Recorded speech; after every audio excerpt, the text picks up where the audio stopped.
Nagbabalik po muli ang inyong lingkod at nagbabalita ng mga balitang dapat nating malaman dito sa ating bansa. Ito ang Balitang Pambansa. Ating ngang matutunghayan sa channel nito kung ano ang nangyayari sa loob ng ating gobyerno at syempre tumutulong na rin sa ating mga mamamayan na malaman ang katotohanan dahil mayroon tayong karapatan na malaman ang tunay na nangyayari sa ating bansa. Ngunit bago natin panoorin ang balita, huwag niyo pong kakalimutan na mag-subscribe sa ating channel at pindutin ang notification bell para lagi kang maging updated sa ating mga bagong videos na ina-upload araw-araw. At sa ating mga solid viewers naman dyan ay maraming salamat naman po sa walang sawang pagsuporta. At syempre, huwag din pong kakalimutan mag-iwan ng like at i-share ang ating mga videos. At kung mayroon ka naman pang opinion, ang ating comment section ay bukas para sa inyong mga hinaing. Ito na nga mga kaibigan, ating panoorin ang buong video. Salamat po muli and God bless!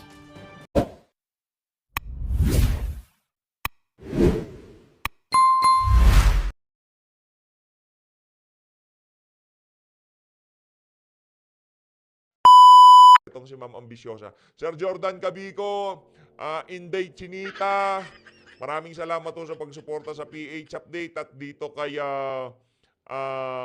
LM. Maraming salamat LM at dito kay Vicky Suway. Maraming salamat Ma'am Arisayen, Sir Jordan Cabico at dito kay Tisoy Ugtisay. Tisoy Ugtisay, maraming salamat po sa pagsuporta sa PH Update. At dito kay Sir Archie Day Rocas. Sir Archie Day Rocas. Maraming salamat to. Nasa Jamaica tong si Sir Archie. Nasa Jamaica ho ba kayo? Hindi ko alam eh. Nangingi din siya ng sombrero nitong si Atty. Vic Rodriguez. At itong si PH Europe Update. Sir Jordan Cabico, Ma'am Chimi Kim, maraming salamat to. Sir Jordan Cabico, Ma'am Ariza Yen. Itong si Corazon Astero, maraming salamat po sa pagsuporta sa PH Update. Lala Zapata, maraming salamat Ma'am Lala Zapata. At dito kay Noleco, maraming salamat po sa pagsuporta.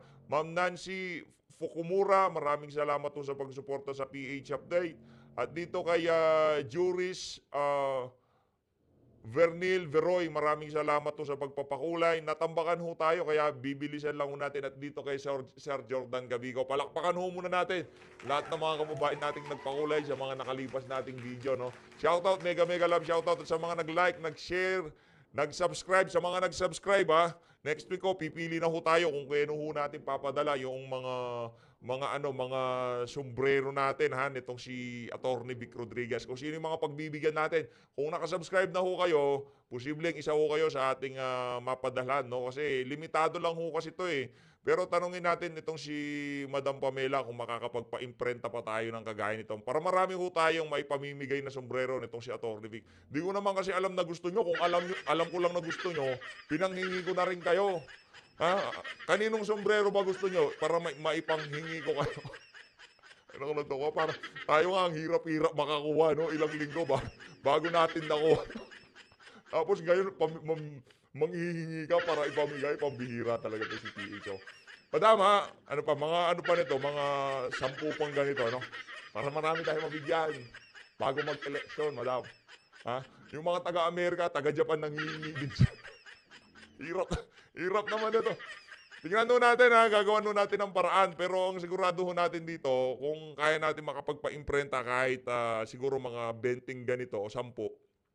Tapos yung t-shirt na Team Suka, siguro mga 50 hanggang 100. Subukan natin magpa-imprenta tapos pamigay ho natin. Ayun na nga, panoorin ho natin itong pagsasalita. Kaya kung di pa ho kayo nakasubscribe, naku, mag-subscribe na ho kayo para yung mga campaign materials ng mga sinusuportahan nating kandidato pagka nabigyan tayo. Pero hindi tayo ipamimigay. Para pag nabiyayaan tayo, bibiyayaan ko rin ho kayo. Huwag ho kayo mag-alala. Isipin ko, wala na yan. Ako na bahala dyan. Importante lang, makakuha tayo na supply nila. Ito tayo kay Atty. Harold Rospicio. Pakinggan natin itong mga kababayan. Ingay naman dito, grabe. Ng warrant of arrest. So I'm going to jail in the meantime. See you again, folks. See you soon. May mga pulis dito ngayon, sinervisyoan ako ng warrant of arrest. So I'm going to jail in the meantime. See you again, folks. See you soon. May mga Yun, ang dahilan ng pagkakaroon niya ng warrant of arrest, dahil sa pagsasalita niya, pagpuna o pag-scrutinize, diyan sa 2025 kung paano ikakandak yung ating election. Grabe, no? Ang hirap po dito sa bansa na to, no? Hindi ka malayang magsalita. Pagka nagkamali ka, talagang sasamain ka dito kay George Garcia. Ika nga, pakialaman mo na lahat, wag lang yung kanilang pandaraya sa susunod na eleksyon. Dito tayo kay Attorney Harold. Chairman George Garcia, bakit ayaw po ninyong ipadisconnect sa internet ang ating mga counting machines bago at habang nagpiprint ng election returns? Gusto pong malaman ng taong bayan dahil ako rin po ay curious para malaman ko rin kung saan ako nagkamali sa mga assumptions na ginamit ko sa mga video na ipinakita ko na pwedeng ma-hack ang mga counting machines ng COMELEC on election day. Yun na nga, no? Yun na nga ho, imbis na paliwanag, di ba? Imbis na, oh my goodness, ang lakas ho ng lindol. Nakikita ho natin dito, grabe ho yung lindol. Grabe, lakas ho nun. Ingat ho dun sa mga mga kababayan natin taga Digos City, Davao del Sur. Mag-ingat ho kayo, napakalakas ho ng lindol na nakikita ho natin dito sa mga videong naglalabasan sa social media. Mag-ingat. Yun na nga, imbis ho na ipaliwanag ng COMELEC na yung mga agam-agam, yung pagdududa nitong si Attorney Harold, karamihan naman ho ng mga kababayan natin, yan hong concern nila. Kung paano natin masisiguro yung credibility, no, integrity ng 2025 midterm election. Imbis ho na sagutin, ang ginawa ho nila, kinasuhan ho nila, pinapadisbar nila, hinaharas nila. Ngayon ho, nakakulong itong si Attorney Harold Respicio. No? Ano inusuportahan ho natin itong si Attorney Harold? Isa ho siya sa mga nagsasalita ngayon mga panahon na to para sa mga ordinaryong Pilipino para masiguro natin na tama at talagang nabilang yung ating mga boto. Sa mga nanonood po, maraming magandang araw po sa inyong lahat. Ako po si Attorney Harold Respicio, isang IT expert at CPA lawyer na gustong kasuhan ng COMELEC at ipakulong dahil sa isang video kung saan naipakita ko na posible palang ma-hack ang counting machines ng COMELEC. Pero instead, napakinggan nila ang aking kind advice. Gusto nila akong patahimikin, pinatanggal nila yung mga video na yun sa internet, hindi nyo na makikita at wala silang babaguhing improvement sa ating counting machines. Inuulit ko lang po ang puntos ko sa mga video na iyon. Sana po ay wag i-connect ang mga voting machines sa internet. Ito po ang dahilan. Kasi po, ang kahit na sinong tao na may physical access sa mga makina ay pwedeng baguhin ang source code ng makina. Kasama na po dyan yung mga masasamang elemento sa ating gobyerno. Kaya maganda po na i-assume na on the day of elections ay corrupted yung source code ng mga makina. Kasi yung source code na iyon kapag corrupted ay pwedeng magbigay ng isang opening sa isang hacker na baguhin ang score ng makina na iyon live throughout the day ng eleksyon hanggang mag-print ng final score ng eleksyon sa makina na iyon using the election returns. Kaya ang suggestion ko bilang professional is ang tanging paraan lang para maiwasan mo yan ay wag mo na lang i-connect sa internet muna yung voting machines. Ano ba naman hong mahirap doon sa gustong mangyari nitong si Sir Ruiz, di ba? Wala na nitong si Attorney Ruiz. Kasi si Ruiz, binabasa natin yung PCS. Itong si Attorney Harold Respicio, ito talaga matindi-tinding skandalo din yun. Mamaya ho natin pagdadaan yun pagkatapos ng video na to. Pero simple lang naman, di wag natin i-connect sa internet. Hayaan nating pumasok yung mga balota, ilabas yung election result doon sa particular na na yon na makina at pagkatapos, meron ng kopya yung mga watcher at kung sino mga tao doon na para sabihin na yung ano na yan, tama yung mga naging boto, talagang yan yung mga naging resulta, di ba? O, kasi pagpasok pa lang sa totoo niyan, parang nagkakatanungan na dyan, sino boboto mo? O kanino ka? O ito yung binoto ko. Parang meron ng ano yan, tarahan dyan eh. Kaya pagka hindi naging tama yung resulta, doon pa lang masasabi na meron ho talagang naging dayaan. Kasi sa ano yun, parang pagka bumoto kayo, ano na yun, nagkakatanungan, oh, hindi bumoto. Binoto mo siya? Oo, binoto ko. Nabahala din. Di ba ganun yun? Oh. Bata natin yan. Sabi ko kay bata niya ako, walang problema, buboto ko yan. Pero meron ganun, no, doon pa lang, sa utak pa lang, pang 10 na yung si di ba? Ganun ho yan eh. Ang gusto lang naman, huwag konekta sa internet eh. Pinagpipilitan nito si George Garcia. Kaya ngayon, nakokompromiso ang 2025 midterm election. Yung kumbaga yung integrity ng magiging election magkakaroon ho ng duda yung ating mga kababayan eh. Meron nang lumabas na ganyan, 'di ba? Isang IT expert.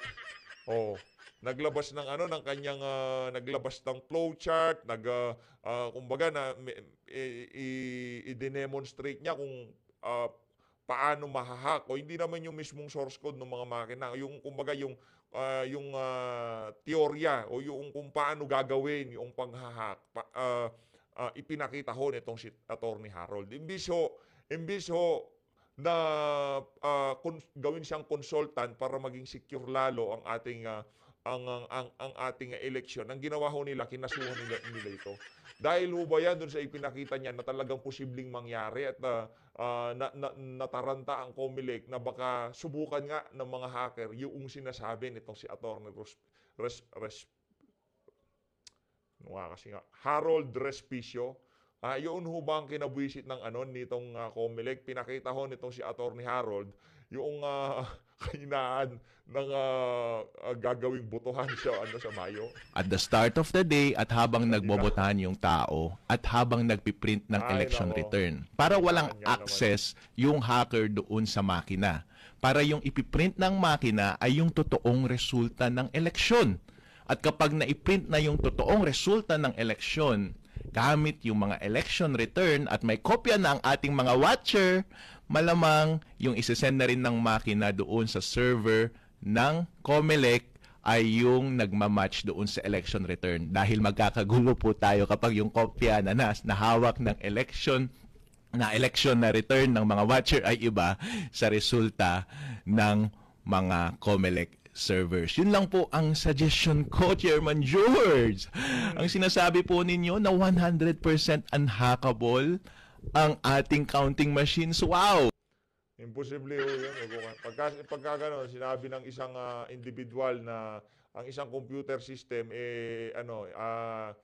unhackable, imposibleng, hindi ho totoo yun. Kaya nga yung mga malalaking kumpanya, kunyari bangko, mga Google, Meta, lahat ho yan. Nag-hire ho sila kung tawagin white hacker. Yung kumbaga magbibigay sila ng reward. Hanapin nyo yung vulnerability ng sistemang ginagamit namin at magkakaroon kayo ng let's say $500,000, $100,000. Yun yung magiging reward pagka meron kayong nakitang kahinaan sa sistema nila. Malalaking kumpanya na ho yun. Kumbaga pagdating sa seguridad, yun top notch, nga yung state of the art na security, cyber security ay nasa sa kanila. Pero nag-hire pa rin ho sila ng mga white hacker para pag-aralan ang sistema nila dyan sa mga kumpanya na yan. What more yung sistema na gagamitin lang once every 3 years. Pagka lang mag-e-election, doon lang gagamitin. Tapos sasabihin mo, meron na kang libre. Tipong libre, yung serbisyong ibinigay nitong si Attorney Harold, libre na Di na magbabayad ang Estado, di ba? Ayan, libre na yan nakita ko na, nakakita na ako ng vulnerability sa ating sistema. O yan, ayusin nyo na yan. Imbis na ayusin, kinasuhan. Ngayon, nakakulong itong si Attorney Harold. Pagdasal ho natin siya, kawawa naman, grabe naman talaga tong administration. Napaka-overconfident po yan at unprofessional po yan. Dahil kahit na sino pong security expert ang tanungin ninyo sa buong mundo, walang kahit na anong computer system ang unhackable po. Correct. Ang Totoo tanging yan. magagawa lang po natin bilang mga professional ay i-recognize natin yung mga risk at i-minimize natin yung mga chances na mangyari yung mga risk na yun kung wala namang mawawala doon sa ating botohan. Kasi kung i-implement lang po natin ang advice natin na wag nating i-connect sa internet yung voting machines bago at habang nagpiprint ng election return at isi-send mo lamang yung data pagkatapos ng printing ng election return doon sa server ng COMELEC, wala pong mawawala sa mga botante, wala pong mawawala sa COMELEC, walang mawawala sa sistema ng demokrasya natin. Kaya nakakapagtaka lang po, Chairman George, bakit ayaw ninyong tratuhin itong suggestion na ito na professional? Maganda tong mic nitong si Atty. Rospicio, ah. Ano kayang brand nito? Maganda yung tunog, ah. Ayos. Ang ganda. At mukha pa kayong guilty, pinatanggal nyo pa yung videos doon sa internet. At gusto nyo pa akong ipadisbar, patanggalan ng lisensya bilang CPA at ipadisqualify bilang kandidato para pagka-vice-mayor ng bayan ng Reyna Mercedes Isabela. President Bongbong Marcos, tingnan mo naman to, kabsat manong. Pareho tayong Ilocano, pareho tayong maitim. Binaviolate na yung freedom of speech ng iyong kapatid. Si Atty. Harold Respicio, saan na po ay Ako, tanong, Torny, meron ka ba dalang pulburon? Yun lang naman yan eh. Meron ka ba, mapapasalubungan mo ba ng pulburon yang si Marcos Jr.? Anong kabsat? Anong tawag dito? Anong kapatid maitim? Wala ho. Walang ganyan kay Marcos Jr. Tatanungin kanya, may dala ka bang pulburon? Kung may dala kang pulburon, malamang sa malamang, magagawa niya ng paraan yung problema mo na yan. Indigan kayo? Pero dito ho sa isa na to, medyo malabo. Ingay talaga eh.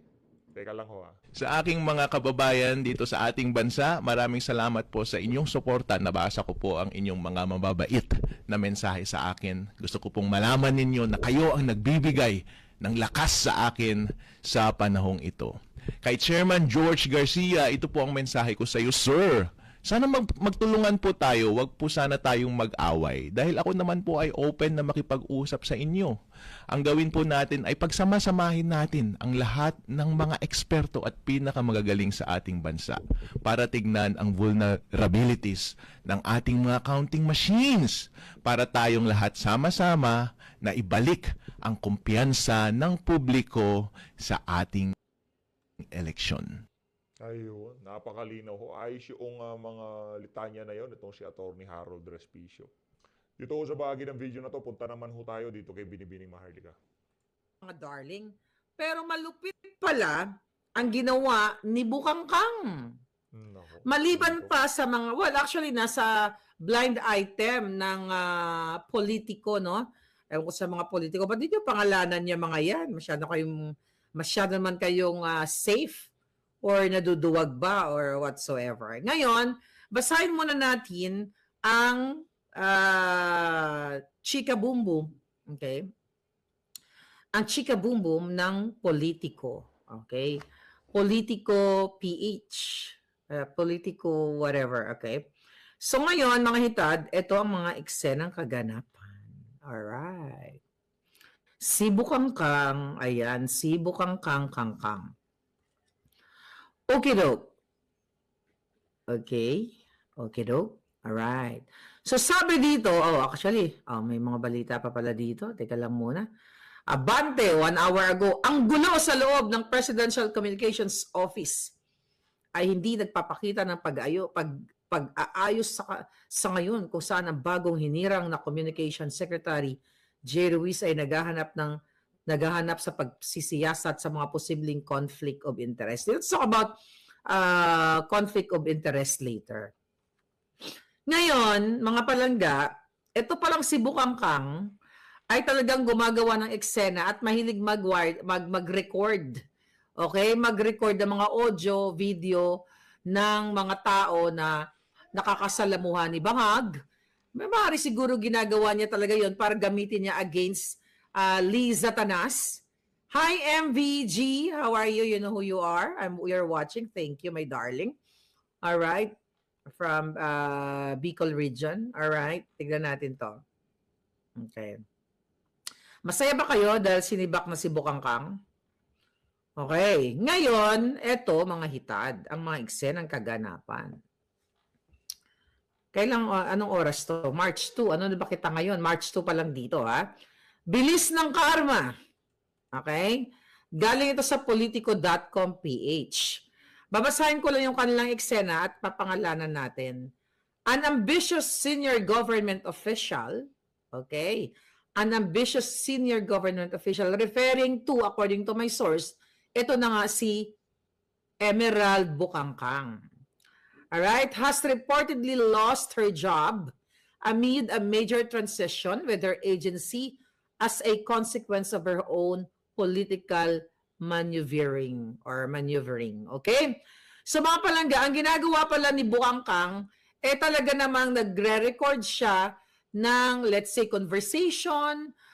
Ginawa daw ito ni Bukangkang ang pagre-record dun sa dati niyang boss na si Cesar Chavez. Ginawa din daw niya ito, ayon sa ating source, kay Cheloy Garafil. So, di ba, Diyos ko, dami na nating mga pasabog dyan na nagjujugjugan.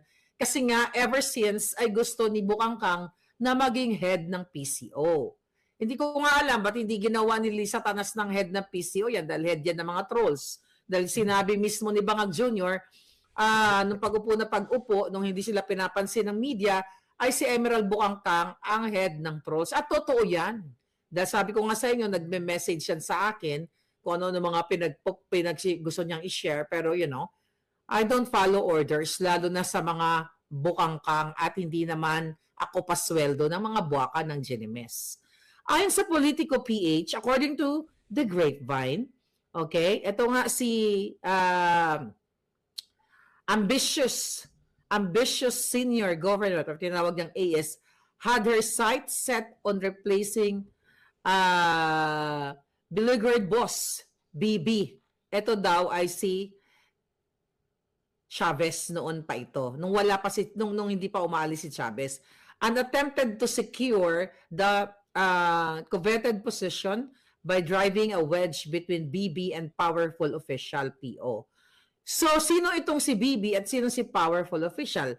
Napag-alaman natin, yun nga, itong boss niya ay yung head ng PCO at ngayon may bagong head, di ba? Pero ligwak mo siya ayon sa mga chismosa sa ABS-CBN kasi nakuha natin to puting ass from ABS-CBN.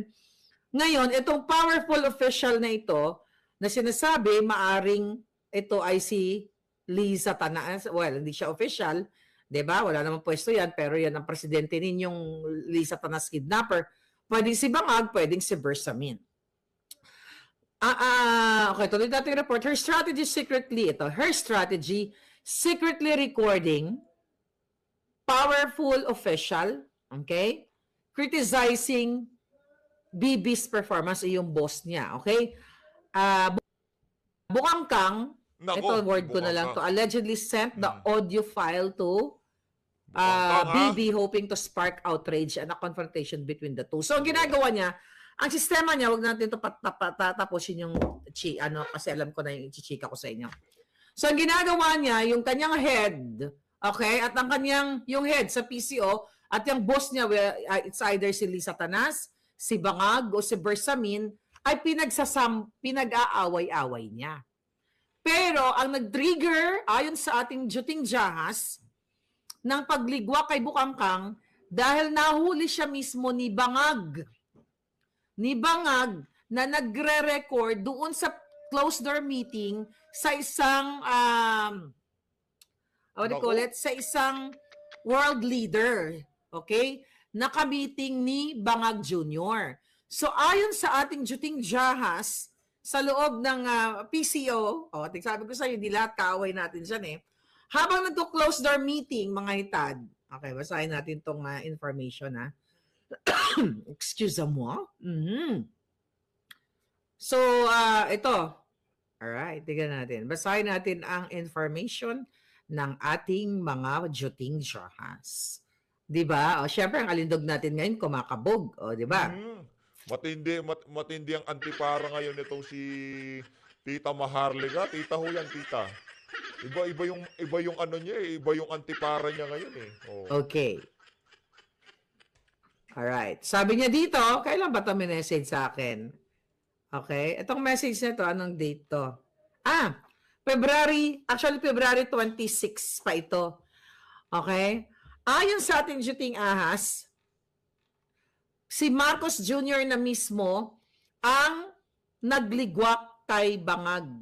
Kasi may foreign leader na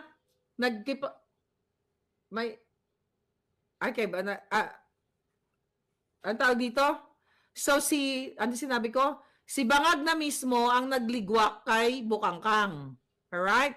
So si Bangag na mismo ang nagligwak kay Bukangkang dahil pinag-resign na siya nung time na yon dahil nahuli siya ni Bangag na nire-record niya yung closed door meeting o closed door session with Bangag Jr. Binibidyo niya ng patago yung isa sa mga dignitaries o world leader. Hindi lang pinangalanan kung sino itong world leader na ito, kung saan ito galing. So ngayon mga palangga, you know what? Hindi naman ako masaya na niligwak si Bukangkang. 'Di ba? Kasi dapat ang maligwak talaga na tuluyan si Bangag. Dahil magkakasabwat yan sila eh. So imagine ninyo, 'di ba? Itong si Bukangkang na nakita niyo yung video na pina-viral natin na sumasayaw-sayaw siya doon sa yate. 'Di ba? Yun yung pumunta sila dito sa New York. First time na pumunta ni Bangag sa New York. Tapos talagang yung kanyang mga alipores binibigyan ng pera gamit ang kaba ng bayan, nagyayate, kung sino-sino pa mga nagpupukpukita, nagpapatsuktsak, kung sino-sino mga ganyan. Gamit ang pera ng bayan, nag-hire sila ng mga private, yung mga 5-star hotels at kung ano-ano pa. Yan yung pamunuan ni Bangag. Pero dahil hindi na makayanan si Bukangkang at nahuli mismo ni Bangag Jr. na wiretapping yun eh. O, di ba? Hindi lang yun, ang dami niya pang mga ginagawang kababalaghan at siguro hindi na Sa mga hindi nakakakilala kay Emerald Ridaw, siya ho yung noong panahon ng kampanya, siya ho yung laging nasa likod ng pick-up. Yung video. Kayanan din ni Lisa Tanas. Kasi favorite ni Lisa Tanas yan. Mga kababayan. Okay? Dali lang. May Okay, dali lang ito. Tawag to. Okay, baka importante. Te-text ko lang. Ngayon, mga palangga, ano ngayon ang eksena? Meron pa actually eksena. Dahil merong inilabas, merong inilabas na balita, at yung Politico din to. Okay? Politico PH. Here we go. Oh. Kailan to? Okay, Politico PH. Okey-doke. Okay. So, meron ditong inilabas na balita na sinend sa atin. Tignan natin to ha. Dami kasing messages ng hitad. Alright. Tignan natin to. Okay. Here we go again. Yung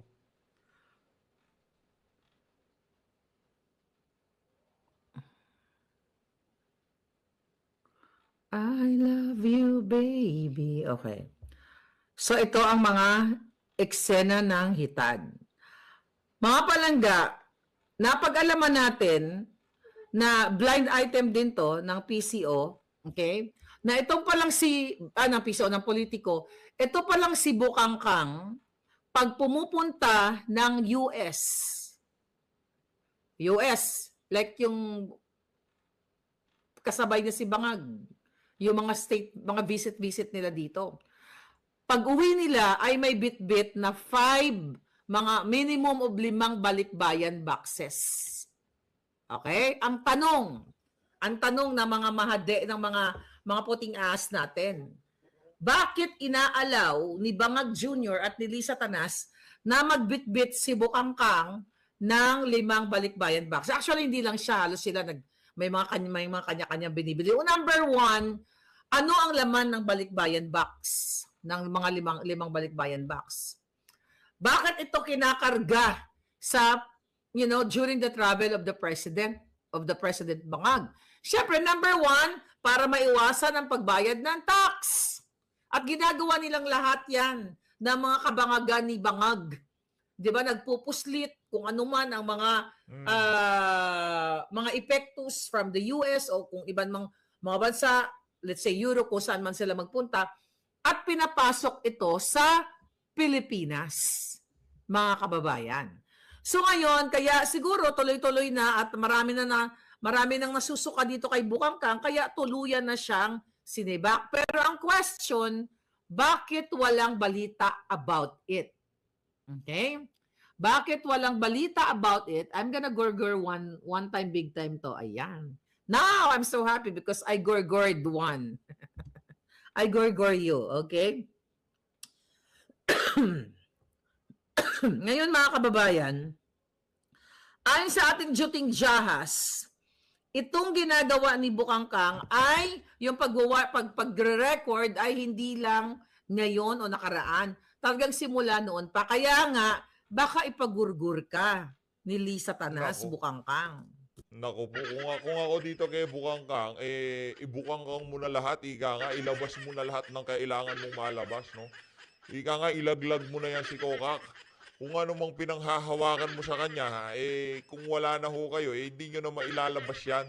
Kung ano mang nalalaman nyo, kumanta na kayo, ika nga, di ba? Kaya magtago ka na, baka...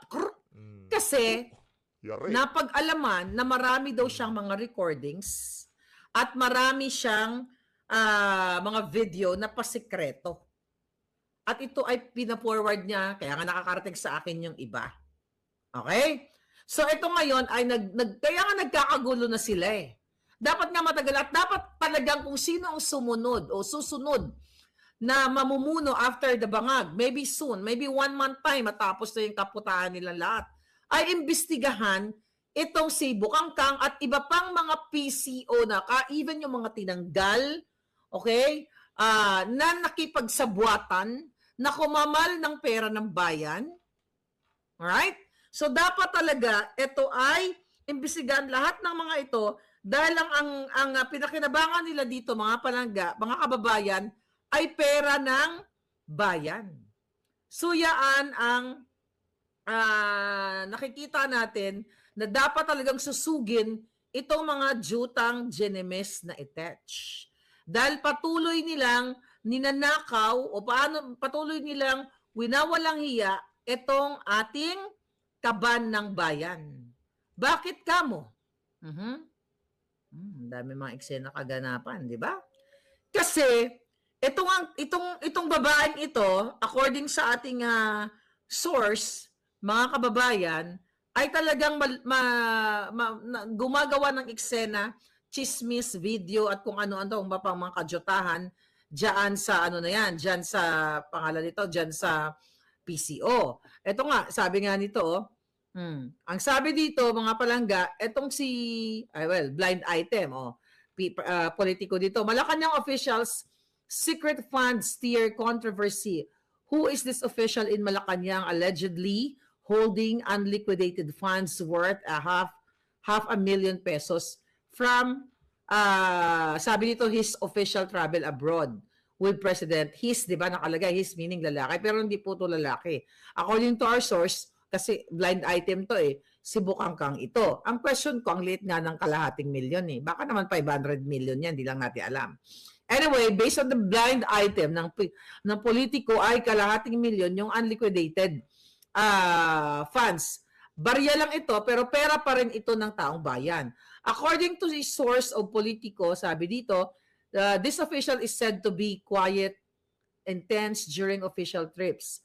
As this Malacanang official always brings, sinabi ko nga kanina, brings back 5 balikbayan boxes from the countries he visits with. From the countries, not only in America. Kaya sabi ko kanina, Europe o kung saan man, the President Bangag Jr. It has been reported that the unliquidated funds of this official have reached the office of Executive Secretary Lucas Bersamin, as reported by his former boss. Dapat her. Due to a $500,000 pesos in unliquidated funds, he was transferred to another job within his department. Okay? So, nilipat siya o niligwak siya. So, wala nga silang pronouncement kung nasaan na si Bukangkang Ang sabi, niligwak lang siya as, senior official dyan sa PCSO. Ang sabi dito, this official was allegedly on good terms with his former boss. But due to his special behavior, they eventually parted ways. Boss niya si Bangag. Now, it is said that this official with special behavior is negotiating with Secretary J. Ruiz to be reinstated, to his former position so he can join the former trips of President Bangag Jr. This official also lobbied for the promotion of partner Malacanang. Sinabi ko na lahat sa inyo. Ngayon, ito talaga ang magiging resulta kapag ang mga inuupo ni Bangag, ay hindi inuupo, kapag ang presidente ay Bangag, walang magtatagal na head or mga empleyado, kung ang namumuno, ang nagbibigay ng direktiba ay si Lisa Tanas o si Bangag na talagang wala sa tamang katinuan. Nakailang palit na ba ng Presidential Communication Head ang PCO? Di ba? Si Attorney Trixie, si Garapil, si Chavez, and now si Ruiz, na ngayon ay mayroong kinakaharap naman na kontrobersya ng conflict of interest sa kanyang bagong trabaho. Dahil napag-alaman natin, I don't know, siguro na i-report na rin yata ito, na for sure, baka kahapon pa ito. Hawak natin itong notice of award mula sa PCO, Philippine Charter Statistics Office, ito na kung saan inawardan ang si J. Ruiz lang ang babanggitin natin, although mayroon siyang joint venture, may ka-joint venture siya sa IBC 13, pero naka-highlight dito na mayroong conflict of interest ang pagpapaupo ni Bangag o ni Liza Tanas o ni Bersamin kay J. Ruiz dahil bago pa man siya umupo, mga kababayan, dyan sa presidential communication ay kumamal ng almost 2 million pesos.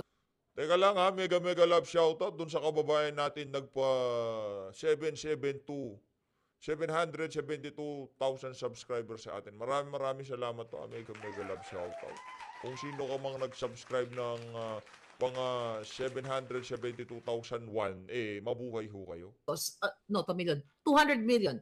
Kumamal siya sa gobyerno sa pamamagitan nitong award ni Mel Langka o ni Mel Robles. Diba sa opisina ni Robles ng 178,500,000. Basahin ko. Regarding procurement of notice of award, pansinin nyo yung date, kailangan focus tayo sa date, October 30 of 2024. Ang sabi dito, notice of award. Okay? IBC 13, okay, Intercontinental Broadcasting Corporation, joint venture with JBC Ruiz. Authorized representative of Digital 8 Incorporated. Nakalagay yung address and everything.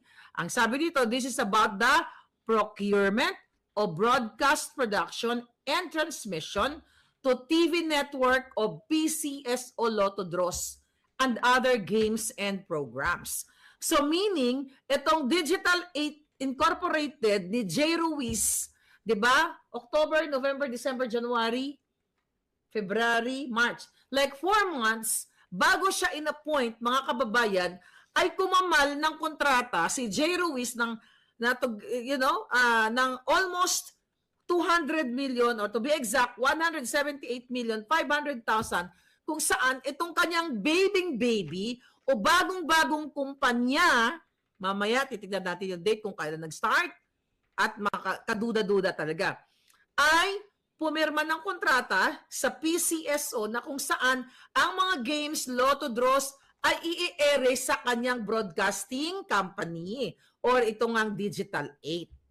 So sabi dito, Dear Mr. Ruiz, we are pleased to inform you that in the bidding conducted for the procurement of broadcast production and transmission to TV network of PCSO Lotto Draws and other games and programs, the Bids and Awards Committee declared the bid of joint venture of Intercontinental Broadcasting Corporation and Digital 8 Incorporated as the single calculated and responsive bid or SCRB for the above-mentioned project. Award is therefore made in your favor with a total contract price of 178,500,000 pesos. Grabe, laki, no? Alright. So, ngayon, dito ay, ito signed in the presence of. Naku, pambihira ho, no? Lahat